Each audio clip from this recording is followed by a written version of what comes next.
Facts and opinions expressed in the following show are solely those of the hosts and their guests and not those of W4CY Radio, its employees, or affiliates. We make no recommendations or endorsements for radio show programs, services, or products mentioned on air or on our web. No liability, explicit or implied, shall be extended to W4CY Radio or its employees or affiliates. Any questions or comments should be directed to those show hosts. Thank you for choosing W4CY Radio.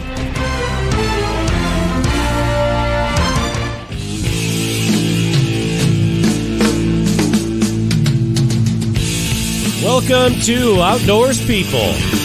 With me, CW Getz, and her, Maya Marzaki.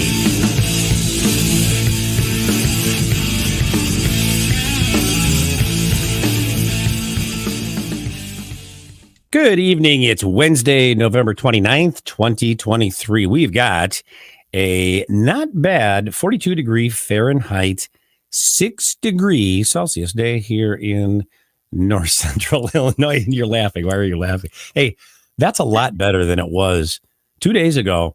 It was 2 days ago. Maybe it was yesterday. I can't remember, but it was 23 degrees. Now, listen, we did, because Marielli said, hey, what's it Celsius? I said, okay, I'll call it up.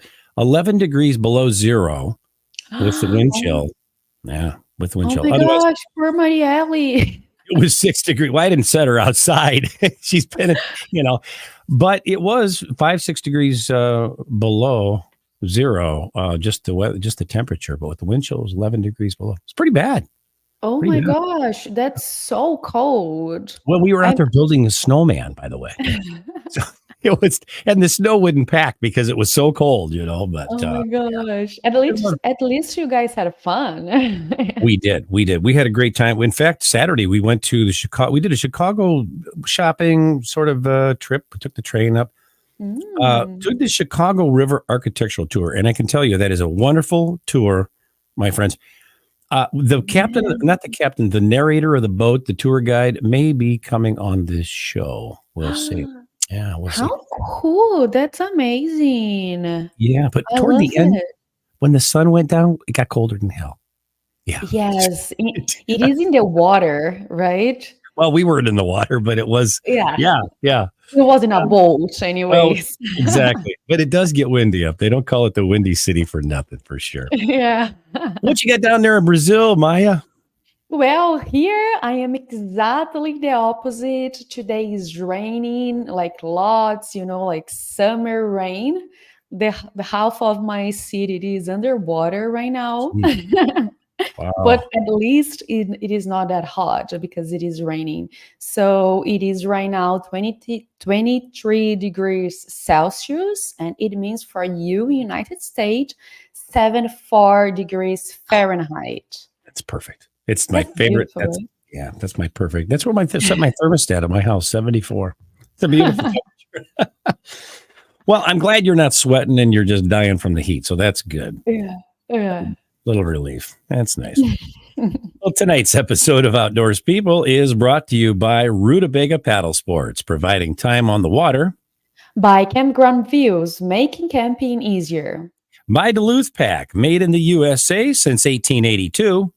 And by Jackson Kayak, pursuing joy through paddle sports. Tonight's episode is the alone experience with our guest, Megan Hanacek.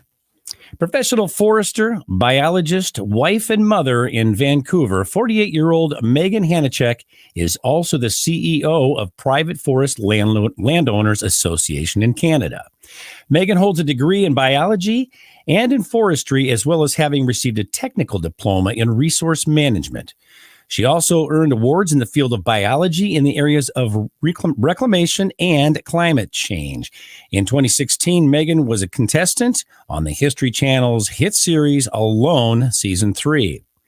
Her vast outdoors experience and extensive knowledge of survival skills allowed her to finish in the top 3 out of all 10 contestants on the show. These days, Megan continues to provide presentations to various groups about building internal resiliency in a changing world. And with that, welcome to the show, Megan. Hi, nice to see you. Good to see you. I almost paused there for a second because I think, we're going to do a video, but we didn't have that. We didn't have weather. I go, hey, introduce. Yeah. So sorry about that. How are you doing up there? How's your temperature in Canada, as I like to call it? Yeah. Well, we're in the more temperate area of Canada, so we're only sitting at, at nighttime it's about 0 Celsius for us up here. So I'm not sure if you'd like it, CW. It's a little bit cold, but I'm kind of doubting it.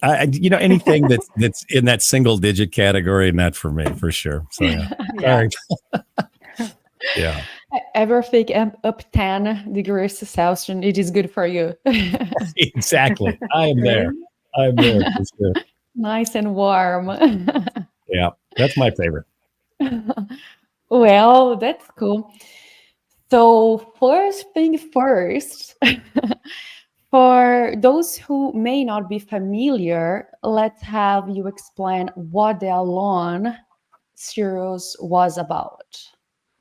Sure. So it's a show that has dramatically increased in popularity. So the premise of the show is you get transported. You're not sure where until very close to the launch date. You get transported to very extreme environments throughout the world. So they've had our series was in South America, but they've had also series in Mongolia and in the Arctic of Canada. And you're allowed to bring 10 items only, and you have to see how long you can exist by yourself, filming everything by yourself. And there is a prize of $500,000 American, which for Canadians is quite good. It translates to about $650,000 Canadian. Wow, nice. But that's for the winner. So I came in third. I think I'm tied for sixth overall after 11 seasons now, the longest lasting mother. Nice. And so I went 78 days. I came in third, but you don't get anything for coming in second or third, unlike Survivor, where they do give second and third prizes. Yeah. I You think just that's survive. You're still alive. That's what you get. And you get the experience. So you come home significantly skinnier, and you have this amazing experience under your belt. Oh, wow. Oh my God, I bet. Yeah. That's pretty cool. Well, let me ask you. Okay, so $500,000, and in Canada, what was it? 650? You said 650. At that time, it was about 650,000. I think even now it's probably even closer to 700,000 with our exchange rate. Yeah, I heard that was fluctuating the other day. Okay, so all right. So aside from everybody goes, well, of course, the money, Yeah. But aside from the money, what else was your motivation, for wanting to be on the show? Was it just about money? No, definitely not. If you go in it for the money, I'd say after a couple of weeks, that quickly goes out the door. Like money is because you're not using it out there, and everything else starts to take a priority in your mind in terms of survival and relationships and self-growth and setting yourself up there. So I think if anyone were to try to go in it just for the money alone, you'll quickly it just won't work very well out there. You have to really want to do it. And for my reasoning, I wanted to do it because I wanted to I wanted to test my skills as a biologist and a forester. And that is the ultimate test, going to a totally new environment and seeing if you can put your skills to test, your knowledge that you've learned, your field experience. And I work in a male dominated field. So I also wanted to just see how strong I was in terms of internal resiliency. You're speaking Maya's language now. That's really. There you go. Yeah, I love it. Yeah, Right? and it was, it was a very unique experience that I seriously think about every day in different ways. When I go to the grocery store, I just think of things in abundance now. When you have very little and you try to survive for a very long time without your relationships, your family connections, without other resources, including just even having hot water or food at your disposal, a house, a shelter. You quickly, after an experience like that for that amount of time, I went 78 days, you view the world significantly different. And you don't get caught up in small things after an experience like that. You start to really prioritize things in your life, what's important, and how you view the world as well. Like I now think of things in abundance. There's so much abundance around us. I really think that what you just said, the whole winning the first place and maybe not getting first or second or third, whatever, I almost think that's really at some point, other than the money, a little insignificant because all of you are going through experience like what you just mentioned. You appreciate things that, you may have taken for granted otherwise. Maybe you didn't, but I know, even when I go on canoe trips or we going, whatever, you start going, oh yeah, that's right. I have to boil water. There's not coming out of the faucet, but just things like that. I think you all probably take something away from that that's equal to or maybe greater value than cash. Am I right? Exactly. And I think you start to view the world in terms of where do I want to spend my time for the rest of my life? And Yeah, you right. start to really recognize distractions in your daily life. And I'll be, on a weekend, I'll sit and watch Netflix, do a Netflix binge. But, I realize when I'm starting to get caught up in things that are taking my time away from other valuable things. So I think I recognize that a lot more nowadays. And I will say no to things that I just don't want to put my time towards, Yeah. and spend time with my children instead. Absolutely. Because I have two teenagers now. They were young when I did it. The show aired in 2017. We did it in 2016. But it's all of the contestants after doing the experience. There's just over 100 of us now that have done it, and we're all pretty close because it is such a Oh. unique experience. Yeah. Yeah. And There you people go. question, is it really truly a survival experience? And we are out there filming it all by ourselves. Other reality shows usually have production crews with them. And one thing I think people don't realize is how much time filming takes as well. That we are the production. We're trying to survive out there, but we're also burning calories, setting up three cameras, and Yeah. we had to film everything. Even throughout the night, if you woke up, you had to film things. So it's a significant amount of we're working out there as well. It was survival, but it was also working, which in a way was kind of good because it keeps you busy as You're well. distracted, So, sure. yeah, exactly. Yeah, such a beautiful experience, and the way you crossed that, and the way you changed your mindset in general, it is really beautiful, and I feel like everyone needed to have at least one experience outside to realize the basic things that we need, like water, like a roof, like Yeah. food, Yeah. and change the perspective of life. And as you said, spending time in things that we shouldn't, like small things in life, and appreciate things that we take for granted. So that's very beautiful, and that's very nice to hear, and to hear Yeah. your history. That's very nice. And about the show, what qualifications are required in order to be on the show? Well, it's interesting because they actually filmed the first two seasons in my backyard. I live in a really rural area of British Columbia, Canada, right on the west coast. And the Alone producers have actually since said that that's been their favorite spot to do it because we have apex predators, we have wolves, grizzly bears, black bears, and we have some of the highest rainfall in Canada. So it's not ideal to live in. It's really challenging. We have really challenging terrain, steep, hilly, bushy terrain. And so it's a very interesting place to grow up. It was part of myself, it was ingrained in me growing up. This being surrounded by a really wild part. We also have cougars up here as well. The highest density of cougars actually in North America are in my backyard, where season 1, 2, and 4 were filmed. So, if they hadn't actually filmed in my backyard, I don't know if I would have applied. I applied at the urging of several of my colleagues who knew that I love challenges, and they said, "Hey, they're filming this show. You should try out for it." So, after a bit of encouragement, I eventually put a submission in, and I got a call that day. Wow. And Yes. they said, "Well, we've already picked the people that we're going to cast from for season 3. Would you like to do a couples one?" And I said, "Well, the only person I can think of as a couple that I could do it with would be my husband. And two things, like we both wouldn't want to leave our young children.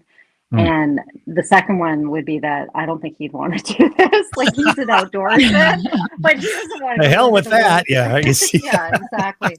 So I said no, and they actually said, "Well, okay, let us get back to you. And they called me the next day and said, okay, we're interested in your character. We're going to try to squeeze you in for season 3. Oh, cool. And we went to New York, did all the testing, and then we finally got the draft contract, opened it.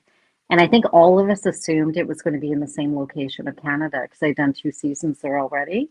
And all at the same time, we were like, what, South America? Like, this is so that's how that all played out. And Oh, wow. after the testing of that week, I came home and my husband picked me up at the airport. And I always, another lesson for me is I always underestimate my skills. And I just came back and said, holy smokes, like some of these bushcraft, especially some of the men who had done a lot of trigger trap designs, I didn't think I was going to get picked. But not thinking that this is a show and they really want a diversity of different skill sets. So within 5 days, I found out that I had been picked as a potential, and I had 3 weeks to get ready to head to South America, including trying to gain some weight because I was quite thin going into that. Yeah. Gosh, that's something. Yeah. Yeah. That's what, you don't, yeah. You're going to like, I know I'm going to lose some weight. I better come on. That's gonna be tough. Would you do like a bunch of like cream pie and stuff, or what? Oh man, you know what? Like there was only a small group. We signed a really crazy couple of contracts. One of them was over 100 pages long. We weren't allowed to talk about it. So there was only a very small, close group of our family that knew that this was happening. Even my children didn't know. We didn't tell them.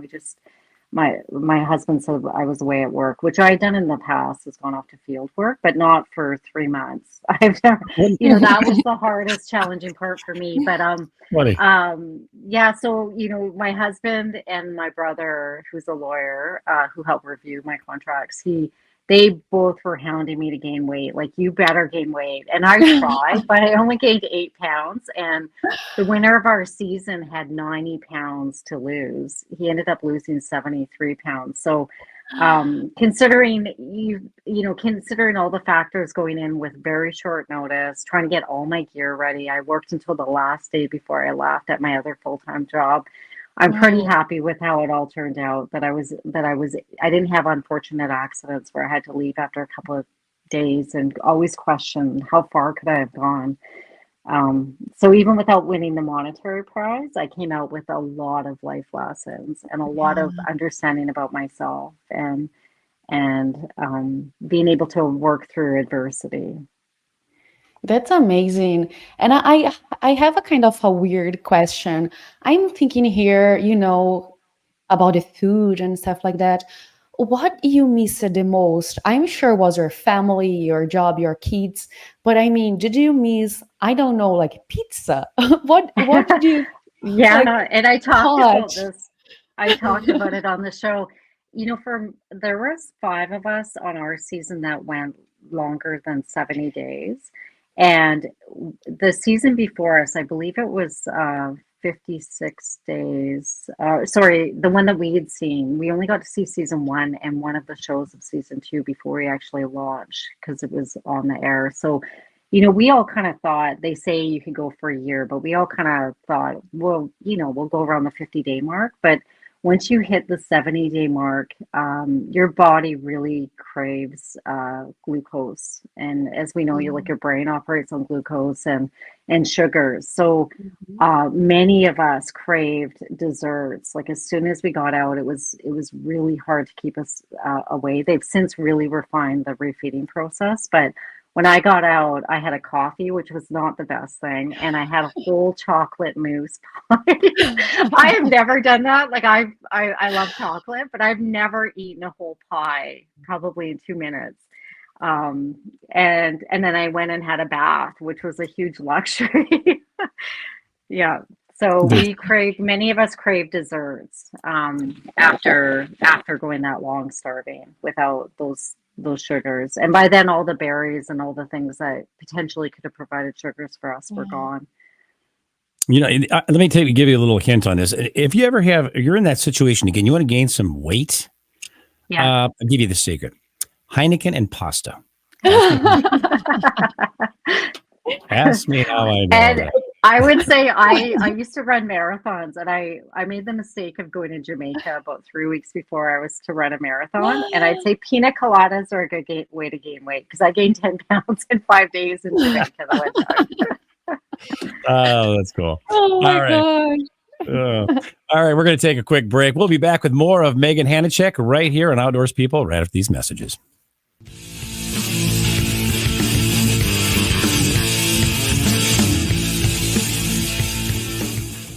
A few years ago, someone asked Rutabaga's owner, Darren Bush, "Hey, how long have you guys been selling boats?" Darren replied, "Well, we don't sell boats. We sell time on the water."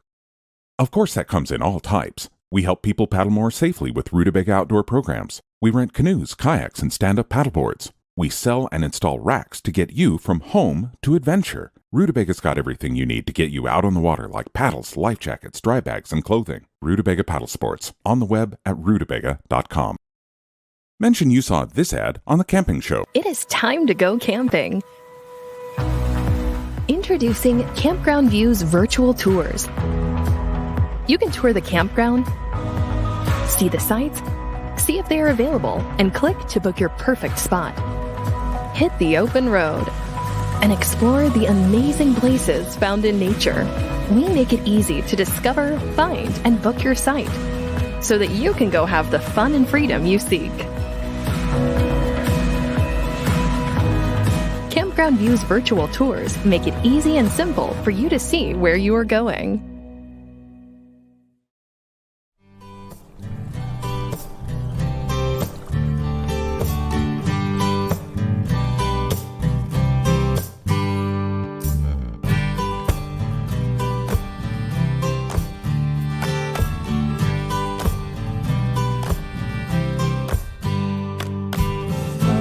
Duluth Pack is handcrafted for every lifestyle, making memories since 1882. In store at 365 Canal Park Drive or online at duluthpack.com. We're one big family, a community of paddlers, and we want to make sure that everyone has a great time out on the water. We are made right here in Sparta, Tennessee, USA. This is where every Jackson kayak is born, built by hand with a focus on innovation. We are Jackson Kayak. We are Jackson Kayak. We're Jackson Kayak. We are Jackson Kayak.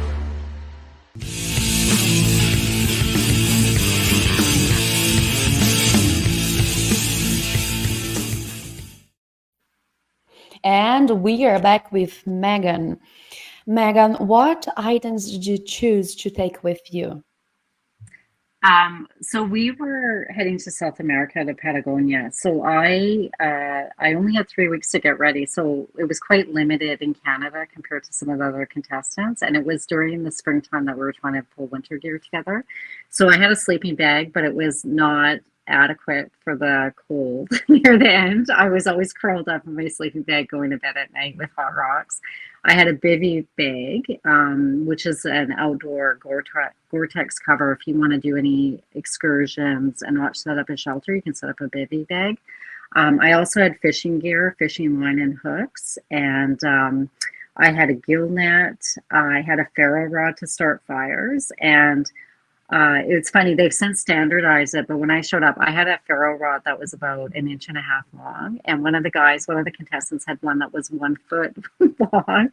They've since standardized the sizes that you can bring. I also had a 2-quart pot, which was probably the most valuable item that you can bring when you're going for longer adventures in the wilderness, because you need to be able to boil your water. I had paracord to help make a shelter. I also had a W2 Bowie knife, so a really big Bowie knife.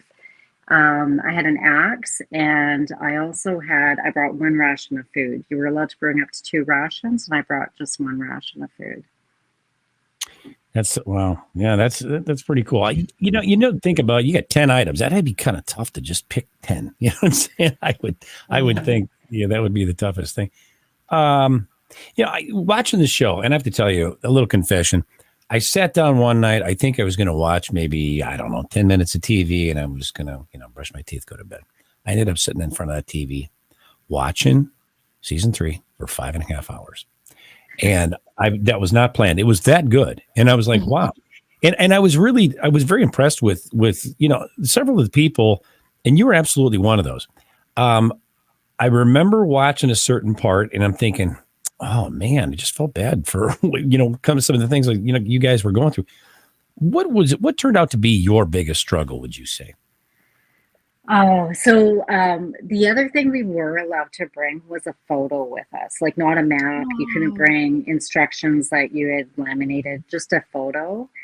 And I deliberately, this sounds very cold and stoic, but I deliberately did not bring a photo that had my children. I knew if I started to go down that path, and that was the hardest thing for me. And obviously my husband as well, but raising children, my children at that time were 5 and 9. My son actually turned 6 when I was out there. That was a really hard day for me. I'd never missed any of my children's birthdays. Yeah. So that for me, I think I'm a pretty independent. I was raised by a single father, pretty independent female. But when you have dependents that have no choice, and their dad is amazing, hands-on, amazing. When I got back, it was like I had never left. He really just ran everything, and he's got a really busy full-time job as well. But the children, missing my children, was by far the hardest thing, for sure. Yeah, you can see that. I could see that. Yeah. I cannot imagine how much you can miss your kids, and you have not phone to call or message, so that's very, very bizarre. You don't know anything about what's going on with them, right? Yeah, that's true. Wow. One other thing I'll mention that was after the fact that's challenging is when we get tested as potential cast for the show, we also go through psychological testing, not only physical and skill testing, but psychological. And there's also a psychologist after, just to talk through the experience. And she also works on Survivor. So she's seen a whole swath of contestants throughout the years. But one thing that's interesting about our show, or at least up until season 3, was that almost all of us are introvert leaning, or ambiverts, but not necessarily extroverts. Even the ones that come across as more extroverted on TV, we're all leaning towards introversion. So when you go to watch the show, you're seeing it live with everyone else, and you have no idea what they're going to show. So all of a sudden you're watching it. And during our season, there were millions of people watching every show. And then since then, it's been syndicated, and it got very popular during COVID. Like tens of millions of people have seen our episode for sure. That part is a really big thing too, being an introvert and really exposing the rawness of a very a survival situation where you're not guarded, you're living and trying to survive. So that was the second piece of it that I found challenging after the experience, was going through that whole piece. We had trolls, we had the whole social media gamut that people face, a different type of celebrity, but it's interesting. You kind of get a taste of what some of the big celebrities go through in terms of social media and just putting yourself out there into the media world. And yes, that's funny. Now that you talked about that, it came in my mind, because in the same time you are completely isolated from the world, you are in the TV show. So Yeah, That's exactly. very bizarre situation, because everything you are going to do alone, everyone is going to see. So that's very scary for sure, mainly for introverted person. And what else go through in your mind every day in that situation? Well, for me, I kind of went in with the strategy. I lean towards stoicism, but I also knew that I needed to go in and feel like I was being productive, I had a purpose, and that I had daily tasks. So every morning I had a set routine. I'd wake up before dusk, I'd go and check my lines. Throughout the day, I was resetting. I had over 200 traps between trigger traps. They show some of the trigger traps I made to catch fish. In the first 3 days, I actually made a fishing rod, and I deliberately brought certain hooks, and I made a fishing rod with a reel.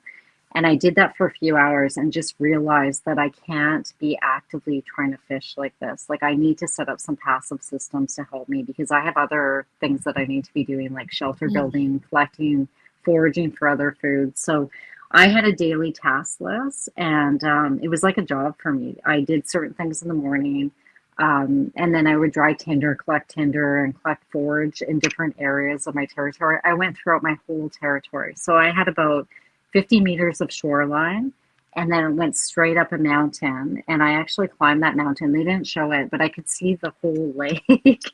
And and I think the production crew, when I told them I did that, because they had the footage too, they were like, well, be very careful, because if you had fallen up there, we couldn't have extracted you. But I, as my daily life as a forester and a biologist, I've done thousands of days where I want to explore too. And I knew that was something I wanted to take back with me as well, that I didn't want it to just be a job. I also wanted to explore and invent. Hi. Did you lose her? I think we did. I don't know. I think I'm still here. Are you still there, Maya? Yeah, I am here. Okay. Yeah. And I see my picture on that. Yeah, I think we did lose. We lost Megan for a second. Let's, I tell you what, let's go to a commercial break. We'll see if we can get her back here during that time. Okay. So stay tuned. We'll be right back after these messages.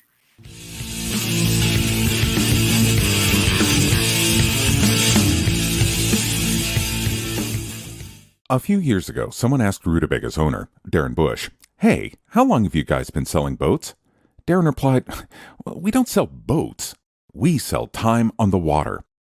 Of course, that comes in all types. We help people paddle more safely with Rutabaga outdoor programs. We rent canoes, kayaks, and stand-up paddleboards. We sell and install racks to get you from home to adventure. Rutabaga's got everything you need to get you out on the water, like paddles, life jackets, dry bags, and clothing. Rutabaga Paddle Sports, on the web at rutabaga.com. Mention you saw this ad on The Camping Show. It is time to go camping. Introducing Campground Views virtual tours. You can tour the campground, see the sights, see if they are available, and click to book your perfect spot.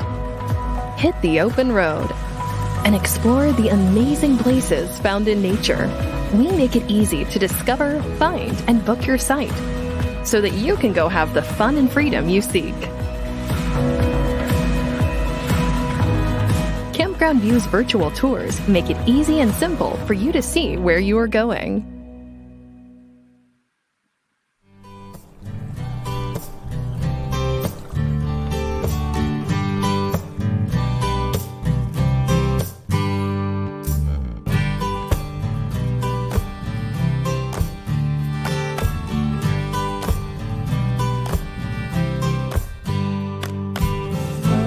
Duluth Pack is handcrafted for every lifestyle, making memories since 1882.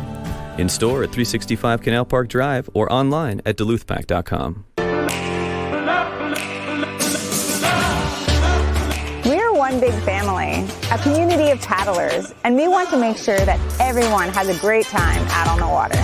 We are made right here in Sparta, Tennessee, USA. This is where every Jackson kayak is born. Built by hand with a focus on innovation. We are Jackson Kayak. We are Jackson Kayak. We're Jackson Kayak. We are Jackson Kayak.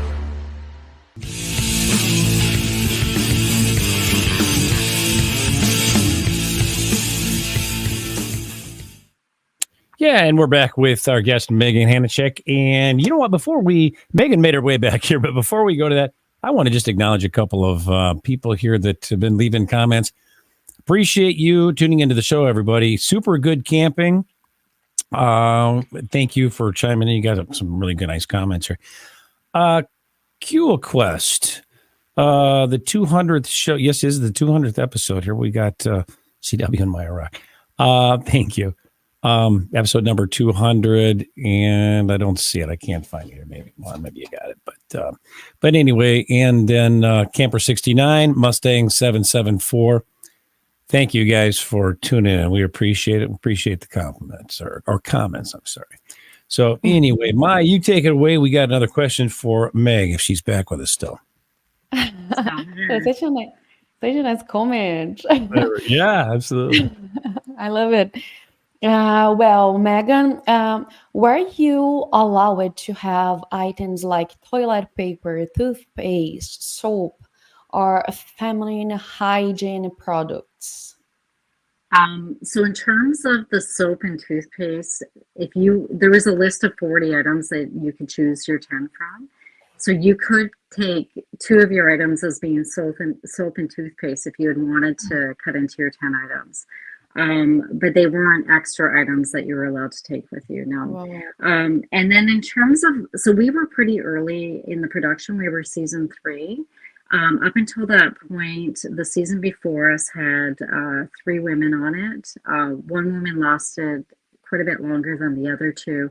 And it was a fairly new thing in terms of women and sanitary, like other products. So in our season, they actually didn't want to include that for the women. And one of the women contestants actually pushed back. So they did give us a little bit of material that could be used monthly, but we had to film everything. They didn't want women starting fires with any extras to give an unfair advantage. But I'd say that's the extra challenge of being a woman out there is that, that you're not getting Tylenol, you're not getting, anything to help. And you're also worried about attracting predators. So so it's another challenge. I think the women, on our season did very well. The 3 women came in the top 5. And I just being a woman myself, I'm very proud of how far we went. We did amazing. Yeah, and absolutely. It's, and I think that's the thing about this bushcraft survival show. And we had several trolls after our season. It's been a predominantly male macho kind of profession, but I think that's the beauty of this show is it shows the different perspectives and different human interactions with nature, and women can just do as equally well as men. And we since then have had a female winner, which is awesome. Wow, that's amazing. I really have to say, from the show, the episode, or what do I want to call it, the episodes, the things that I saw in that 5.5 hours, I saw the men break down a lot more than I saw the women, which I was a little embarrassed for our gender. But I'm telling you, the men were crying and they were carrying. I'm like, something, you don't see the women doing this. They're not pouting. Well, I did cry twice. Once on my son's birthday, and they had 800 hours of footage of me, and they showed both the times that I cried. And something. It was a different. It's not like, oh, my finger hurts, I'm going to cry. It's like you got some stuff, and that's legitimately totally. Yeah. This girl had a hole in the side of her butt that some spider had bitten her, and I'm spider. Like, and I'm like, that's something new. That's something to whine about. Don't tell me about your ankle, pal. I'm just saying. I'm in trouble and get sued here, but still, I'm just saying. The women were phenomenal. So anyway, enough of that. Well, we got some pictures here that you sent us. Let's take a look at it. Juan, if we can have you put those up for us, that'd be great. There we go. What are we looking at here, Meg? So I do, just as part of my professional career, being a professional biologist and forester, I think it's important to mentor and also to teach the next generation coming up. So my job is really interesting. I encourage many people to go into the forest sector because we are part of the solution moving forward around climate change. Big carbon sinks. You're dealing with multiple very interesting values around Indigenous nations, wildlife values, fisheries values. So it's a very dynamic, interesting field. So this is taken from one of the, this is making cordage. This is showing children how to make cordage, which is like rope when you're out in the woods. You can just make it from natural fibers or out in the woods. Very cool. So this is a trip to Africa. I've been fairly lucky. I've traveled to all 7 continents, including Antarctica. My husband and I actually met in our early days and worked down there. He was involved in the marine industry and I was a biologist. So we ended up working down in Antarctica, and this picture happens to be in Africa, which is amazing for any of you who've been wanting to go there, who have been there. I've never been so mind blown at seeing giraffes walk out of these, what are big trees, but they're even bigger walking out. It's surreal. So I love exploring, and traveling is one of my top of the list for me in terms of experiences that I want in life. Considering the diversity of both of your backgrounds, I bet you had some interesting conversations on those dates at first. He from the mining. Yeah, we have a very fun, interesting life. It's kind of tamed down now that we have children, but they come on our adventures too. We have a boat. We go exploring all the time. My husband just took our 13-year-old son on a big hunting trip, and he loves it. We weren't sure if he would love being in the rain, but it was torrential sideways rain, and he turned to his dad and said, "I love this." So that's great. So I think we're raising some adventurers as well through our family. That's very cool. Whoa. This is actually the day we got engaged. So yeah, this is going back. Wow. We've been together over 2 decades, but my husband and I kept talking about hiking this mountain, which is in the Waddington Range, right across from us. And I kept wondering, why does he want to do this so bad? And one day he called me and just said, "Get the camera gear." We used to do a lot of professional photography. He said, "Get the gear ready. We need to go out to the helicopter hangar." And I was thinking his family's involved in the whale watching industry, and I thought there was something really neat happening with whales. And he flew me to the top of a mountain range. And again, one of my close female friends, very few and far between to have female helicopter pilots. That's cool. She was piloting that day, and that's the mountain we got engaged on. So that's kind of cool. Oh my God. Yeah. That's another That's show. so That's like The nice. Bachelor or something, right? Yeah. Yeah. I love it.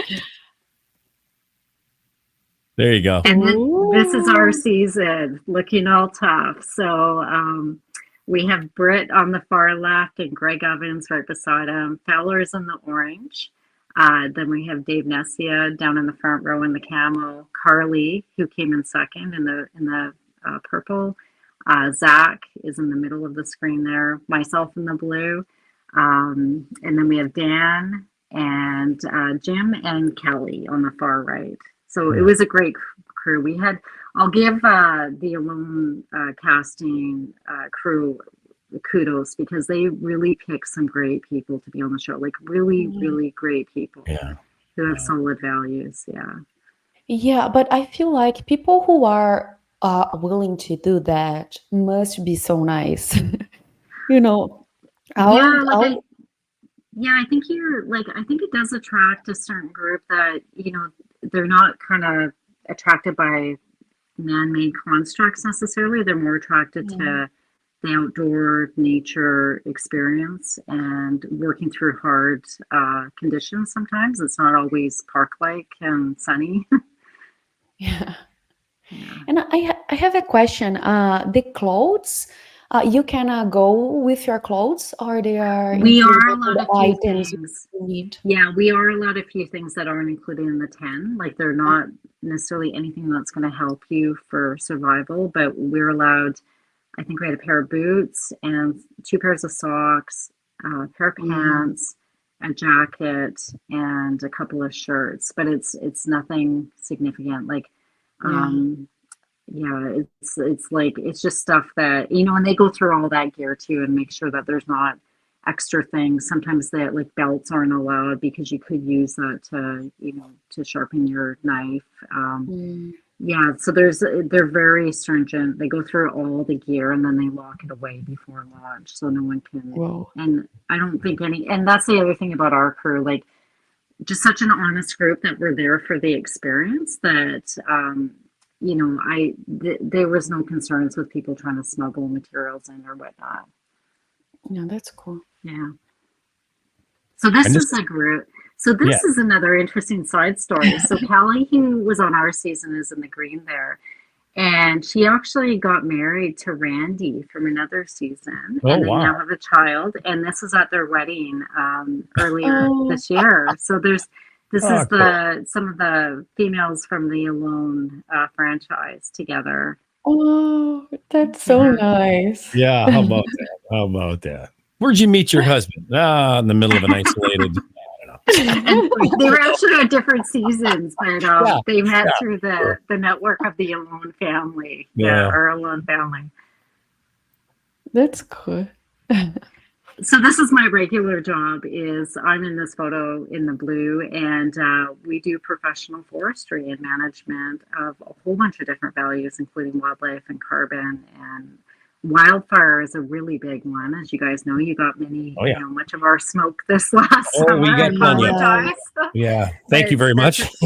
Yeah, but these are things that, as globally we need to deal with as we move forward, as dealing with changing weather and how that affects big forest tracts of land and affects all the values, and how do we manage those values and mitigate and still produce lumber for structural buildings like housing, which is a big one in North America, and employment and economy. So the forest sector is a really interesting field, and I love it. I just love how dynamic every day is, and how interesting it is, and how valuable it is as a profession moving forward. Yeah, that's a very cool job. Yeah, so this is part of our adventuring. So this is in a very remote part of Vancouver Island, and those glass balls you see in my hand have likely been on the ocean current for upwards of 10 years. They're Japanese floats. The Japanese fishing industry used to use glass floats, and many of them have been phased out now, but some of them are quite valuable, and you can find them washed up on the beach. And one of those in there is quite valuable. They have their own sort of signature at the bottom.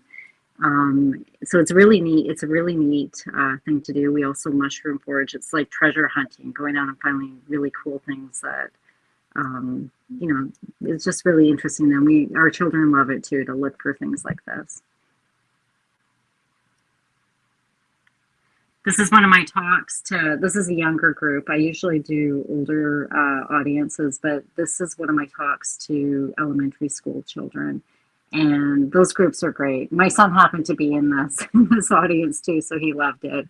But the kids are, it's great to get them exposure to, just thinking differently, and to thinking like, how can I get more in tune with nature? We happen to live, as I mentioned, in a area that's more wild, but I've done presentations to a lot of city children, and there's that disconnect with nature and the earth sometimes, because you're surrounded by an urban setting. So it's great to be that connection with children, to get them appreciative and to get them interested in wilderness. Very cool. Very cool. Yeah, that's very cool. Thank you so much for sharing all those pictures with you.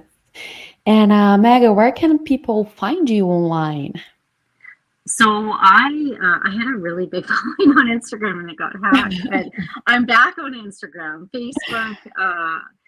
An interesting thing that happened during the COVID pandemic is I quickly was getting 800 requests after March 13th when they announced the pandemic. So I'm almost maxed out for friends on Facebook, but I am on Facebook and I post there regularly. And then my professional career is more on LinkedIn. So Facebook and LinkedIn and I also have a website through my company, Pacific West Resource Management, which you can find through Google. That's awesome. Well, Megan, listen, we want to thank you for being a guest here on Outdoors People. It was a pleasure having you with us here this evening. Great. Thank you so much for having me today. Yeah. Yes, thank you very much. And congratulations for your accomplishment of what you did in the show. That's very nice. Absolutely. Thanks, Mama. And we also want to thank our sponsors for bringing you tonight's show: Rutabaga Paddle Sports, Campground Views, Duluth Pack, and Jackson Kayak. Tune in for next week's episode, My Life as a Professional Scuba Diver, with our guest Melody Trevino. Sorry. Along with Maya Marzaki, this is CW Getz saying thank you for tuning in to Outdoors People. See you next week. Ciao.